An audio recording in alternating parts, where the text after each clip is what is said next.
ये बूढ़ा बंदर बच्चों को नारियल तोड़ने का तरीका बताता है बिना सूरज की रोशनी में गए, लेकिन वो खुद एक भी नारियल को पकड़ नहीं पाता और लाल बंदर रोशनी में जाता है और एक ही बार में सारे नारियल तोड़ देता है और वो सारा नारियल इस बूढ़ा बंदर के ऊपर गिरता है। लेकिन उस लाल बंदर को बहुत डांट पड़ती है और तभी एक राक्षस झरने के पीछे वाली गुफा से उनके इलाके में आता है और एक बच्चे को ले जाता है खाने के लिए।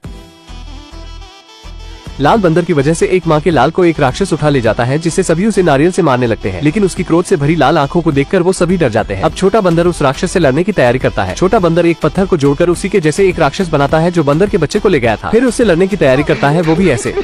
समय बीतता है और अब बंदर थोड़ा बड़ा हो चुका है, लेकिन उस पत्थर की मूर्ति से लड़ने का अभ्यास अभी भी उसका जारी है। लेकिन फिर से वो राक्षस उनके जंगल में आता है एक बच्चे को लेने, लेकिन तभी वो लाल बंदर उसके सामने आता है और लड़ने लगता है नारियल से, लेकिन उससे उसका कुछ नहीं होता और राक्षस लाल बंदर को पीटकर एक बंदर के बच्चे को ले जाता है। वो उसे बचाने की बात करता है, लेकिन बूढ़ा बंदर कहता है तुम उसे नारियल से हराओगे बेवकूफ। तभी एक छोटा बंदर कहता है अगर इसे ड्रैगन किंग से हथियार मिल जाए तो शायद उस राक्षस को हरा सकता है। लाल बंदर बिना वक्त गवाए समुद्र में छलांग लगाता है और ड्रैगन किंग के इलाके में पहुंच जाता है। अपने सामने वो एक विशाल छड़ी को देखता है जो उससे बातें करता है। छड़ी उस लाल बंदर से कहता है मैं तुम्हारा ही इंतजार कर रहा था 5000 सालों से। वो जैसे ही अपना हाथ इस छड़ी पर रखता है तो छड़ी काफी तेज हिलने लगती है, जिससे पूरा ड्रैगन शहर हिलने लगता है और छड़ी काफी छोटी हो जाती है। ड्रैगन किंग को यकीन ही नहीं होता कि उसकी छड़ी एक बंदर चुरा रहा है। वो बंदर छड़ी लेकर अपने इलाके में पहुंचता है, जिससे किसी को यकीन ही नहीं होता कि इतनी शक्तिशाली छड़ी इस झींगुर के पास है। अब वो छड़ी बंदर को झरने के अंदर पहुंचा देती है, जहाँ राक्षस उस बच्चे को ऊपर लटका के रखा था और नीचे पानी उबल रहा था, लेकिन बच्चे को निकालने के दौरान राक्षस वहाँ आ जाता है। छड़ी उस ताले को जल्दी से तोड़ता है और बंदर उस बच्चे को उबलते हुए पानी में गिरने से बचा लेता है। राक्षस लाल बंदर पर हमला कर देता है, लेकिन लाल बंदर अब वहाँ से भागना चाहता था, लेकिन छड़ी लाल बंदर को भागने से रोकता है। लाल बंदर उस राक्षस को हराने के बाद बच्चे को सही सलामत अपने इलाके में लाता है, तो उसे देखकर सभी वानर उसका नाम मंकी किंग रखते हैं और उसे अपना राजा भी मानने लगते हैं। लेकिन वो बूढ़ा बंदर मंकी किंग से कहता है तुमने सिर्फ एक राक्षस को मारा है, ऐसे सैकड़ों राक्षसों को मारोगे तब जाके देवताओं की नजर पड़ेगी तुम पर। मंकी किंग कहता है अब एक दो नहीं 100 राक्षसों को अकेले ही मारूंगा। किसी भी तरह 99 राक्षसों को तो मंकी किंग मार देता है, लेकिन अब उसे आखिरी राक्षस को मारना है और उसी को मारने के लिए वो एक श्रापित गाँव में जाता है, जहाँ राक्षस बच्चों को खाया करता है। मंकी किंग गाँव वालों से कहता है राक्षस को मारने के बाद मुझे सिर्फ अपनी तारीफ चाहिए जो गाँव वालों के सामने होनी चाहिए और मैं उस राक्षस को मार दूंगा। मंकी किंग देखता है कि राक्षस बच्ची को खाने वाला है, इसलिए वो जाकर बच्ची को ही मार देता है और हमें बाद में पता चलता है कि वो छोटी बच्ची ही राक्षस है। वो अपने असली रूप में आकर मंकी किंग से लड़ने लगती है, जिससे पूरे गांव में आग लग जाती है। मंकी किंग उस राक्षसी से कहता है कि अगर तुमने मेरी छड़ी 2 मिनट के लिए पकड़ ली तो ये छड़ी तुम्हारी। लेकिन छड़ी को राक्षसनी जैसे ही हाथ से पकड़ती है तो छड़ी शक्तिमान बनकर तुरंत ही राक्षसनी को जमीन के अंदर समा देती है। राक्षसनी नीचे फंस जाती है और मंकी किंग की जीत होती है। वो बच्चों को तो बचा लिया था, लेकिन पूरे गाँव का नामो निशान मिटा दिया था और अब उसकी झूठी तारीफ होती है। ड्रैगन किंग जो समुद्र का देवता है वो मंकी किंग को खोजते हुए उस श्रापित गाँव में पहुँच जाता है। मंकी किंग को सभी गाँव वाले मजबूर होकर उसे झूठी इज्जत से सम्मानित करते हैं। गाँव वाले कहते हैं अब तक तुम्हें लेने के लिए अमर जीव आए क्यों नहीं, लेकिन तभी वहाँ ड्रैगन किंग पहुँच जाता है अपनी छड़ी लेने जो बंदर के पास है। ड्रैगन किंग को पता चलता है कि ये छड़ी अपने मालिक से बात भी करती है, लेकिन ड्रैगन किंग की चमड़ी सूखकर पापड़ होने लगती है, जिससे वो फिर से अपने बाथ टब में जाता है जिसमें थोड़ा पानी है।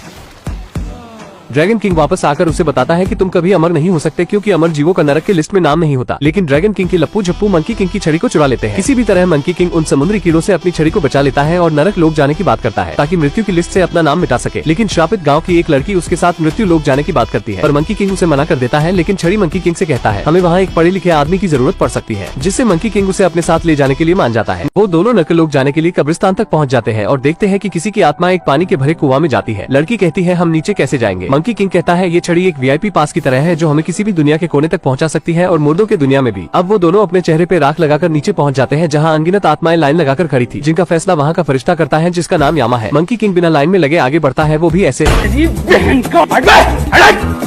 आगे जाने पर मंकी किंग को पता चलता है कि यहाँ कोई जीवित आया तो उसकी मौत पक्की है, इसलिए वो अपने साथ आई लड़की को चारा बनाता है। वो अपने थूक से उसके चेहरे पर लगे राख को मिटाता है और सभी को बताता है कि ये बिटिया जीवित है और लाइन तोड़कर सबसे आगे आ चुकी है चीटिंग करके। इतना कहने पर सारी आत्माएं उसे घेरने लगती है और मौत का फरिश्ता भी उस पर गुस्सा करता है। लड़की बताती है मैं अभी अभी मरी हूँ। मौत का फरिश्ता पूछता है कैसे मरी तुम। लड़की बताती है मैं एक पहाड़ से पानी में गिरी जिसमें बिना दांत वाली शार्क थी और मेरे ऊपर एक घर गिरा और मैं डूब कर मर गई। नौटंकीबाज लड़की मौत के फरिश्ते को अजीबोगरीब मौत का बहाना बताकर मंकी किंग के पास पहुंच जाती है, जहां सभी के नाम के साथ मौत की तारीख की किताबें होती है और तभी वहां यामा आ जाता है उन दोनों की सूचियां लेकर। ये देखकर बंदर थोड़ा खुश होता है, इसलिए क्योंकि अब उसे इतनी सूचियों में से सिर्फ एक सूची ढूंढनी नहीं पड़ेगी। यामा मौत का ठप्पा लगाता है, जिससे उसके कई सारे अवतार प्रकट होते हैं मंकी किंग को मारने के लिए। लेकिन मंकी किंग की छड़ी उसे भी अवतार बनाने का आइडिया देता है। वो अपने बालों को तोड़कर कई सारे अवतार बना लेता है। आखिर में मंकी किंग को असली यामा मिल जाता है और उसकी बुरी तरह से धुलाई करता है और लड़की को उसके टकले से दोनों सूची मिल जाती है। वो मंकी किंग को बताती है कि तुम्हारा कोई परिवार नहीं है। वो थोड़ा उदास तो होता है, लेकिन मृत्यु सूची से अपना नाम मिटाने के लिए जैसे ही सूची लेने जाता है तभी यामा ग्रेविटी अंडू भंडू पोर्टल खोल देता है, जिसमें वो सारी चीजों चीजों को खींचने लगता है, लेकिन मंकी की छड़ी उसे बचा लेती है और मंकी लड़की को बचा लेता है। उसके बाद वो अपनी छड़ी से उसके जादुई छड़ी को तोड़ देता है और उससे ही अपने मृत्यु की लिखित उम्र मौत के शब्दों को मिटा देता है, जिससे मंकी किंग अमर हो जाता है और यामा का फट के 4 हो जाता है और वो जेड एम्परर को वीडियो कॉल लगाता है। यामा जेड एम्परर से कहता है मेरी मदद करो, ये हरामी बंदर नर्क में घुस आया है। लेकिन मंकी किंग जेड एम्परर से कहता है एक अच्छी खबर है, पहले सभी अमर जीवों को इकट्ठा कर लो, मैं पधारने वाला हूँ और हम पड़ोसी होंगे। जेड एम्परर कहता है भूल जाओ, तुम सिर्फ एक बंदर हो, ना कि कोई बजरंगबली, और तुम हमारे जैसे नहीं हो। मंकी किंग कहता है मैंने तो अपना नाम सूची से काट दिया है। जेड एम्परर कहता है उससे सिर्फ तुम आधे अमर जीव हुए, तुम बुढ़ापे से नहीं मरोगे, लेकिन तुम्हें कोई हराकर मार सकता है। फिर मंकी किंग लड़की की तरफ देखने लगता है। लड़की कहती है ऐसे मत देखो, मैं कोई बंदरिया नहीं हूँ। मंकी किंग जेड एम्परर से पूछता है क्या कुछ ऐसा है जिससे कोई पूरा अमर हो सके। जेड एम्परर कहता है ऐसा कुछ भी नहीं है, लेकिन यामा बताता है गुरुजी हमारे पास अमर होने की नुस्खे की किताब है ना। मंकी किंग छड़ी से कहता है दरवाजा और लड़की से कहता है किताब और खुद से कहता है। यामा उन दोनों को धनुष बाण लेकर दौड़ाने लगता है और बंदर आत्माओं को मारते पीटते हुए आगे बढ़ता है। बंदर छड़ी को आगे फेंकता है और वो बड़ी होने लगती है। वो दोनों छड़ी की मदद से जमीन के नीचे से ऊपर की ओर आ जाते हैं। बंदर उससे अमर नुस्खे की किताब के बारे में पूछता है, लेकिन लड़की के पास नहीं होता और उसकी बंदर से फटने लगती है। बंदर उसे किताब दिखाता है और कहता है निकल गई ना टट्टी। फिर जाहिल बंदर लड़की को किताब पढ़ने के लिए देता है। लड़की पढ़ती है। पूरा अमृत तभी मिलता है जब कोई जादुई बीज खाए जो उगता है अनंत जीवन के मंत्र मुक्त बागान में। बंदर पूछता है ये कहाँ है। लड़की बताती है ये पता करने में समय लगेगा। बंदर उसे कहता है अगर 5 मिनट में नहीं बताई तो मेरी लाठी और तुम्हारी खोपड़ी। लड़की एक तालाब के पास जाती है। वो कुछ जादुई बूंद पानी में डालती है जिससे ड्रैगन किंग का प्रतिबिंब रूप पानी से थोड़ा बाहर आता है। लड़की ड्रैगन किंग से बताती है ये बंदर महापागल है, ये मुझे नर्क में ले गया था, वो भी जिंदा। ड्रैगन किंग कहता है मेरा काम तुम्हें करना ही पड़ेगा किसी भी हाल में। असल में लड़की अभी ड्रैगन किंग की प्यादी है। कुछ दिन पहले जब ड्रैगन किंग उसके गाँव से छड़ी की खोज में गुजर रहा था तो लड़की उसे रास्ते में रोक लेती है। लड़की उससे बारिश करवाने की भीख मांगती है। ड्रैगन किंग उसे ही खाने जाता है। लड़की गाँव को भूल कर अपनी ही जान की भीख मांगने लगती है। ये देवता बहुत कमीना है। ड्रैगन किंग उसे छड़ी चुराने का काम देता है जो मंकी किंग के पास है। लड़की इस बात को मान जाती है और अब हम वर्तमान में देखते हैं कि लड़की मंकी किंग को उस जगह ले जाती है जहाँ ड्रैगन किंग चाहता है, यानी कि मृत्यु नुस्खे की किताब के अनुसार नहीं चलकर वो बंदर को दूसरी जगह ले जाकर फंसाना चाहती है। मंकी किंग उसे अपनी पीठ पर बैठाकर आगे बढ़ता है उससे रास्ता पूछते हुए। लड़की उससे कहती है और धीमे नहीं चल सकते हो क्या। इतना सुनते ही नटखट बंदर उसे पूरी तेजी से आगे ले जाने लगता है जिससे वो पके हुए आम की तरह नीचे गिर जाती है। लेकिन मंकी किंग इस बात से अनजान होता है। जब वो आखिरी पेड़ पर पहुंचता है तो पूछता है हमें जंगल में जाना है या रेगिस्तान में। जवाब न मिलने पर वो पीछे देखता है और कहता है इतने सारे पेड़। लड़की जिस टहनी को पकड़कर लटकी हुई थी वो भी टूटने लगता है। मंकी किंग उसे पैदल चलकर ढूंढता है, लेकिन जैसे ही वो हाथ फैलाता है किस्मत से लड़की उसके ही गोद में गिरती है। मंकी किंग कहता है तुम कहाँ से टपकी। लड़की उसे कहती है तुम महाचूतिया हो। मंकी किंग कहता है शक्ल की भी तारीफ करो। लड़की कहती है शक्ल और अकल दोनों गधे जैसे है। दूसरी तरफ ड्रैगन किंग अपने चमचों से कहता है मैं एक ही फलों के पेड़ में जहर डाल सका, और जैसे ही मंकी किंग उसे जादुई बीज समझकर खाएगा वो सीधा नर्क डूब जाएगा। वो एक लाइट की रोशनी को उस पेड़ की ओर करता है जिसमें जहर है, लेकिन ड्रैगन किंग के चमचे से वो लाइट गिर जाती है जिससे वो दूसरे पेड़ की तरफ रोशनी को कर देता है। मंकी किंग वहाँ पहुँचता है तो ड्रैगन किंग के दोनों चमचे उसे बताते हैं हम यहाँ के रखवाले हैं, और वो उसे लाइट वाले पेड़ से जादुई फल को खाने के लिए कहते हैं। मंकी किंग तुरंत उस पेड़ के फल को खा लेता है और लड़की से पूछता है क्या मैं अमर लग रहा हूँ। जब मंकी किंग को कुछ नहीं होता तो दोनों चमचों में बहस होने लगती है कि दूसरे वाले में जादुई बीज है। अब मंकी किंग और ड्रैगन का चमचा दोनों साथ में वही फल खाते हैं जिससे वो भी नशे में घुल जाते हैं। उसके बाद ड्रैगन किंग खुद छड़ी लेने आता है, लेकिन मंकी किंग उसे भी फल खिला देता है जिससे वो भी नशे में दिमागी संतुलन खो देता है। मुझे समझ में नहीं आता कि इस फल में जहर मिलाया था या 65 का पौवा। अब ड्रैगन किंग अपनी टीम लेकर नहाने के लिए चला जाता है और बंदर उस लड़की से कहता है हम दोस्त नहीं है बल्कि हम तीनों एक परिवार है। मंकी किंग के बेहोश हो जाने के बाद जब लड़की उसकी छड़ी चुराने जाती है तभी मंकी किंग को होश आ जाता है। मंकी किंग अपनी छड़ी से अपने सिर पर मारता है जिससे इसे दर्द होता है और कहता है अब तक मैं अमर हुआ क्यों नहीं। लड़की उसे बताती है शायद फल अब तक पके ही नहीं। बंदर उसे छोड़कर जाने लगता है ये कहकर कि लड़की मेरे किसी काम की नहीं। फिर लड़की उसे बताती है तुमने ही अभी मुझे अपने परिवार में शामिल किया है। मंकी किंग कहता है मैंने नशे में कहा होगा, और दोनों में बहस होने के बाद मंकी किंग कहता है शायद मैं कभी अमर ना हो सकूं, लेकिन उसकी छड़ी उस किताब की ओर इशारे करती है और मंकी किंग लड़की को किताब पढ़ने के लिए कहता है। लड़की पढ़ती है अमृत विभाग की मुख्य अधिकारी जादूगरनी स्वर्ग की रानी अक्सर अपना प्रसिद्ध अमृत का उत्पादन करती है, यानी कि स्वर्ग में उसे अमृत मिल जाएगा। मंकी किंग इतना सुनते ही खुश होकर लड़की को अपने पीठ पर लादकर मंकी किंग झींगा लाला झींग करते हुए स्वर्ग की ओर उड़ान भरता है। लड़की नर्क और स्वर्ग का सफर कर रही है, वो भी जिंदा। वो दोनों बादल पर उतरकर स्वर्ग की रानी को देखते हैं जो कुछ जादुई जड़ी बूटी लेने चली जाती है। अब दोनों दरवाजे पर पहुँचते हैं लेकिन दरवाजा लॉक होता है। मंकी किंग पास में रखे मूर्ति को हटाता है और उसे दरवाजे की चाबी मिल जाती है, लेकिन अंदर जाने के बाद बंदर कहता है यहाँ कहीं न कहीं अमर होने का अमृत छिपा हुआ है। वो एक सीसी को उठाकर पीने जाता है, तभी लड़की उसे मना करती है, लेकिन वो सीसी में रखे दवा को सूंघ लेता है जिससे उसका शरीर और दिमाग दोनों छोटे हो जाते हैं। और छोटे होने के बाद बंदर सारे सीसियों को गिराने लगता है और उस कमरे में काफी उधम मचाता है। वो टेबल पर रखे जादुई फल को खाता है जिससे वो अलग अलग जगह पर टेलीपोर्ट होता है, और लड़की के हाथ भी एक फल लग जाता है और वो खुद के पास रख लेती है। लेकिन बंदर एक पिंजरे के अंदर टेलीपोर्ट हो जाता है जिससे वो फंस जाता है, जिसका फायदा उठाकर लड़की उसकी छड़ी को लेकर जाने लगती है। लड़की उस छोटे बंदर से कहती है मुझे मेरे गाँव वालों को बचाना ही होगा। वो उसे छोड़कर उसकी छड़ी को लेकर जाने लगती है, लेकिन बंदर पास में रखी वही सीसी की फिर से सुगंध ले लेता है जिससे वो अपने पहले के आकार में हो जाता है। उसकी छड़ी खुद उसके पास आ जाती है और मंकी किंग लड़की को कहता है ये क्या उधम मचा दिया है तुमने, हम यहाँ सिर्फ मेहमान हैं। लेकिन तभी वहाँ स्वर्ग की रानी आ जाती है और दोनों को कहती है मैं तुम्हें ऐसा सबक सिखाऊंगी कि तुम जिंदगी भर शर्म से मुंह छुपाते फिरोगे। मंकी किंग कहता है ऐसी नौबत ही नहीं आएगी क्योंकि मैं पैदा ही बेशर्म हुआ हूँ। वो अमृत बनाने की प्रक्रिया को चालू रखते हैं। लड़की जो कहती है बंदर लड़ाई के दौरान ही उसे सब कुछ देता रहता है, लेकिन आखिरी चीज का रस जमा हुआ रहता है। तो मंकी किंग उसे अपनी छड़ी दे देता है जो छोटी आकार में हो जाती है और लड़की उससे सारी सामग्री को मिला देती है। लेकिन जब मंकी किंग को चखने के लिए देती है तो स्वर्ग की रानी उसे नष्ट कर देती है, जिससे मंकी किंग को कुछ नहीं मिलता। इसे कहते हैं मुंह को आया पर कुछ ना लगा। मंकी किंग को एक घुसा मारती है जिससे वो अंतरिक्ष में पहुंच जाता है। उसके बाद देवी उस लड़की से पूछती है अब तुम्हारा दोस्त तुम्हें बचाने कैसे आएगा। लड़की कहती है मैं सिर्फ उसकी नौसिखिया अचेली हूँ।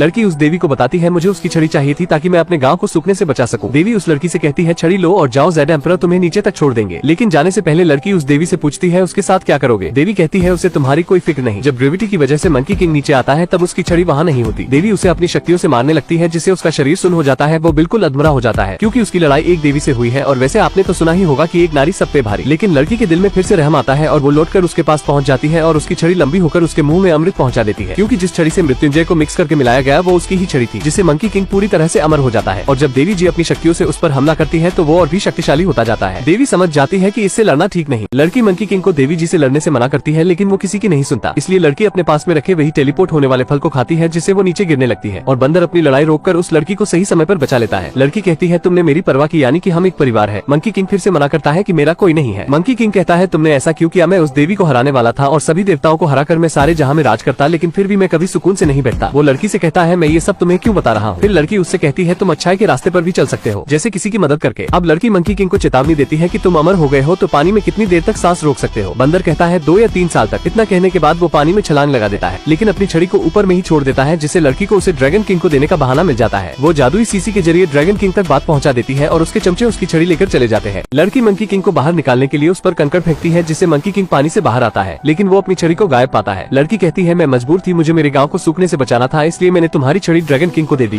मंकी किंग गुस्से में कहता है मैं तुम्हारे गाँव पर मुद दूंगा और वो बाढ़ से बच जाएगा। वो लड़की से सीसी लेता है और उसे पानी में फेंकता है, जिससे ड्रैगन किंग का प्रतिबिंब बाहर आता है। ड्रैगन किंग बंदर से कहता है मैंने अपनी छड़ी के लिए खुशी में एक समारोह रखा है जिसमें तुम इनवाइटेड नहीं हो। और लड़की से कहता है मैं तुम्हारे गाँव को बर्बाद कर दूंगा और साथ में पूरी दुनिया को भी। मुझे पहले से ही शक था ये देवता हद कमीना है। फिर लड़की कहती है हमें उसे रोकना होगा, लेकिन मंकी किंग गुस्से में उस जगह पर उछलता है जिससे एक नुकीला पत्थर लड़की पर गिरने ही वाला होता है कि मंकी किंग उसे पकड़ लेता है। वो हल्के हाथ से पत्थर को ऊपर फेंकता है और ड्रैगन किंग से लड़ने के लिए चला जाता है। यहाँ बादल के ऊपर स्वर्ग की रानी ज़ेड एम्परर के पास शिकायत लेकर आती है कि एक बंदर ने उसका घर तोड़ दिया। ज़ेड एम्परर कहता है एक मामूली बंदर ने तुम्हारा घर तोड़ दिया और तुम कुछ ना कर सकी, लेकिन मंकी किंग की छड़ी बड़ी हो रही है जिससे बड़ा तूफान उठने वाला है और गांव के कुछ लोग अपने सामने आ रहे मौत का तूफान देख रहे हैं, क्योंकि समुद्र का तूफान मौत का तूफान होता है जो किसी भी चीज को अपने मौत के चादर में लपेट लेता है। ड्रैगन किंग फूलकर गुब्बारा हो जाता है और गांव वालों को चेतावनी देता है कि तुम सब पर महान ड्रैगन किंग का कहर बरसेगा। लेकिन तभी झिंगुर सा मंकी किंग आकर ड्रैगन किंग को कहता है ओए झिंगुर। मंकी किंग पूछता है मेरी छड़ी कहाँ है, लेकिन ड्रैगन किंग उससे कहता है मैंने तुम्हें नेवता नहीं दिया था और उसे एक फूंक मारता है जिससे वो पानी के बहाव के साथ बह जाता है। ड्रैगन किंग इतना विशाल हो चुका था कि वो ड्रैगन किंग के आगे एक झिंगुर सा लग रहा है, लेकिन मंकी अपने कई अवतार के साथ आता है और फूले हुए ड्रैगन को चारों ओर से मारता है। लड़की वापस अपने गांव आकर सभी को बचाने की कोशिश कर रही है। ड्रैगन किंग बंदर के अवतारों को आसानी से मार रहा है। जब बार बार बंदर को मारने के बाद भी उसे बंदर जीवित दिखाई देता है तो वो पूछता है तुम मरते क्यों नहीं। मंकी किंग बताता है मैं अमर हूँ भोपाड़ी के। जब मंकी पानी में गिरता है तो लड़की ड्रैगन किंग से कहती है अगर आप मेरे गाँव को छोड़ दोगे तो मैं उसकी कमजोरी बताऊंगी। ड्रैगन उसकी बात मान जाता है। लड़की के बताने के बाद जब ड्रैगन किंग उस पर बिजली से वार करता है तो मंकी किंग बेहोश होकर पानी के नीचे गिरने लगता है, लेकिन उसका साइज और भी बड़ा होता जाता है, यानी कि वो और भी शक्तिशाली हो रहा है। और जब मंकी की आंख खुलती है तो ड्रैगन शहर के पानी की गहराई में वो अपनी छड़ी को फिर से पाता है। ड्रैगन किंग लड़की से कहता है मेरी मदद करने के लिए शुक्रिया, लेकिन लड़की कहती है मैंने तुम्हारी मदद नहीं बल्कि उसकी की। जब वो अपनी छड़ी लेकर बाहर आता है तो ड्रैगन किंग को पीटने लगता है, लेकिन ड्रैगन उसकी छड़ी छीन लेता है और छड़ी उसकी दोनों हाथों को नचा देता है जिससे वो लूला हो जाता है। उसके बाद मंकी उसे इतना बेरहमी से मारता है कि उसके शरीर की सारी हवा निकल जाती है। वो मंकी किंग से कहता है रख लो छड़ी, लेकिन कभी कभी उसे अपने मायके भेज देना। मंकी उसे अपने पैरों से कुचल देता है जिससे वो एक छिपकली के बराबर होकर भागता है। लड़की मंकी को रुकने को कहती है, लेकिन मंकी अपना आपा खो देता है और वो ऊपर के सारे देवताओं को चेतावनी देता है कि अब तुम्हारी बारी। इस बार जब मंकी अपनी आंखों की लेजर से उस देवता के महल पर वार करता है तो उसका घर आधा गिर जाता है। गुस्से में वो आपातकालीन वाला भोंपू बजाता है। बुद्धा को बुलाने के लिए, बंदर को उसकी औकात दिखाने के लिए तीनों लोग के देवता आते हैं, लेकिन मंकी अपनी छड़ी को बड़ी करके उन्हें लपेट लेता है और घुमा के बिल्कुल छोटा कर देता है और फिर उन्हें चबाकर फेंक देता है। लड़की देखती है कि बुद्धा आ चुके हैं मंकी किंग को खत्म करने। वो जैसे ही उसके ऊपर हाथ रखने जाते हैं तभी लड़की उन्हें रोकती है। वो बताती है मंकी किंग वैसा नहीं है, वो परवाह करता है, उसे हर किसी ने दुकारा है, किसी ने उसे अपनापन का एहसास नहीं दिलाया, इसलिए वो ऐसा कर रहा है, वो भटक गया है। बुद्धा लड़की से कहते हैं अगर वो सही है तो उसे सही रास्ता दिखाओ। वो लड़की को खुद के अंदर समा लेते हैं जिससे वो बुद्धा के सहारे अपनी बात मंकी तक पहुँचा सके। लड़की उसे रोकती है, लेकिन मंकी किंग बुद्धा को कहता है मुझे महान संघ स्वर्ग का देवता बुलाओ, मंकी किंग नहीं। लड़की उसे एक चुनौती देती है कि अगर तुम मेरे हाथ से उड़कर बाहर जा पाओगे तो तुम स्वर्ग के राजा कहलाओगे, ये वादा रहा। जेड एम्परर पूछता है अभी बुद्धा ने क्या कहा। फिर लड़की उसे बताती है अगर तुम ऐसा न कर सके तो पृथ्वी पर रहकर तुम लंबी तपस्या करोगे जब तक तुम्हें अपनी शक्तियों का ज्ञात न हो जाए। जिसके बाद मंकी किंग उसकी चुनौती को मान जाता है और उड़ते हुए ब्रह्मांड के दूसरे छोर पर आ जाता है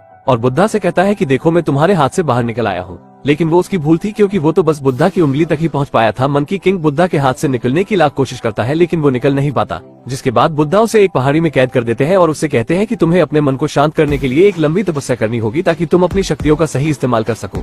अब कई दिन बीत गए और गाँव में सब खुशहाल है। तभी वो लड़की मंकी किंग से मिलने उस पहाड़ पर जाती है और उससे कहती है ये मैं तुमसे आखिरी बार मिलने आई हूँ, क्योंकि अब पहाड़ बंद होने वाला है। जिसके बाद दोनों एक दूसरे को अलविदा कहते हैं और इस मूवी की यहीं पर ही एंडिंग हो जाती है। दोस्तों, अगर वीडियो पसंद आई हो तो वीडियो को एक लाइक जरूर करें और भी ऐसी ही मजेदार वीडियो देखने के लिए चैनल को भी जरूर सब्सक्राइब करें। हम मिलेंगे आपसे बहुत जल्द अगली ऐसी ही धमाकेदार वीडियो में। तब तक के लिए गुड बाय।